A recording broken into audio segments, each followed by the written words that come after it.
Bonjour à tous. Je vous propose aujourd'hui un petit exercice d'entraînement qui va, je pense, beaucoup vous aider et qui est assez important pour réussir votre chasse au trésor. Je voudrais évoquer en effet aujourd'hui avec vous le sujet de l'ordre de la chasse qui, qui amène beaucoup de questions. Allez, je vous explique tout ça. Donc, je vais partir d'un exemple. Je vais imaginer que vous travaillez sur une chasse au trésor qui s'appelle SOS France 98. Qu'est-ce qui s'est passé? Eh bien, la Coupe du monde de France 98 a disparu et elle a été enterrée quelque part en France. Bien sûr, la personne qui va animer cette chasse au trésor et qui va vous demander de l'aider à retrouver cette Coupe du monde, c'est bien sûr Zinedine Zidane, qui, pour ceux qui ne le savent pas, en 1998, a marqué 2 buts magnifiques de la tête en finale contre le Brésil et qui nous a fait gagner cette Coupe du monde. Vous êtes d'accord avec moi que si Zinedine Zidane, qui va être l'animateur, vous présente les énigmes dans l'ordre, c'est extrêmement facile. Si la première énigme, je sais pas moi, se passe, à Paris, puis la deuxième à Lyon, la quatrième à Marseille, la 6e à Brest, et cetera, bah, c'est facile. Vous avez qu'à suivre et bon, OK. En revanche, c'est beaucoup plus intéressant et c'est comme ça que ça se passe dans toutes les chasses au trésor, c'est qu'il va falloir que vous, en tant que chasseur, vous trouviez l'ordre de résolution des énigmes. C'est-à-dire, une des énigmes consistera à trouver l'ordre de résolution des énigmes suivantes.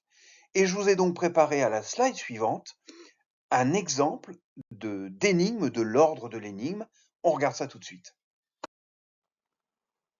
Oui, alors j'ai beaucoup parlé de Zinedine Zidane dans cette vidéo, mais je voudrais pas oublier Emmanuel Petit, qui a marqué le 3e but lors de la finale de 98, qui a créé ce fameux slogan et 1 et 2 et 3-0, et qui est d'ailleurs un but absolument magnifique, peut-être plus difficile à marquer que les 2 buts de Zidane.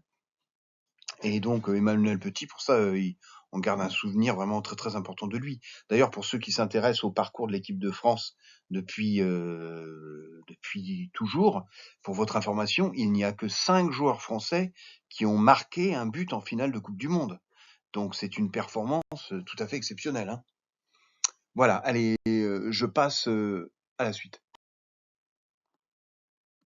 Donc cette énigme de l'ordre, elle est présentée comme toutes les autres énigmes de votre chasse au trésor. Vous avez une citation, là la citation a été dite par Michel Platini. Vous avez un texte et vous avez des images. Donc, je vous propose de lire le texte, donc qui sort de la bouche de Zinedine Zidane. Cette Coupe du monde de 1998, nous l'avons conquise en nous inspirant des sportifs français qui nous ont précédés. Chers chasseurs et chasseuses, pour retrouver notre trophée, vous devrez à votre tour vous inspirer d'eux. Voilà. Et sur la droite, vous avez donc un ensemble de sportifs que vous allez devoir reconnaître. OK? Donc, comme c'est un exercice d'entraînement, je peux vous donner quelques éléments, vu que c'est pas votre chasse au trésor définitive. Vous reconnaissez, je suppose, dans la première image, Marie-Josée Pérec. À l'extrême droite, vous reconnaissez évidemment Yannick Noah. Et puis, sur la deuxième ligne en plein milieu, vous devez reconnaître normalement Michel Platini. Les autres sportifs, je vous laisserai chercher qui ils sont. Maintenant, la question à laquelle vous devez répondre est: comment faut-il classer ces images pour disposer de l'ordre de résolution des énigmes suivantes?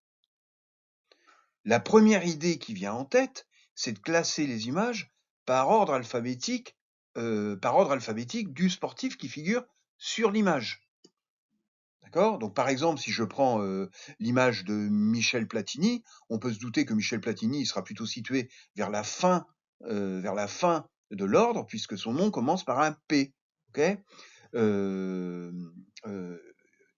Marie-Josée Pérec, logiquement, elle devrait être située avec cette idée-là, juste avant Michel Platini, parce que son nom commence par un P et un E, etc., etc. Vous vous doutez bien que l'ordre alphabétique n'est pas le critère de classement des images. Ça serait beaucoup trop facile.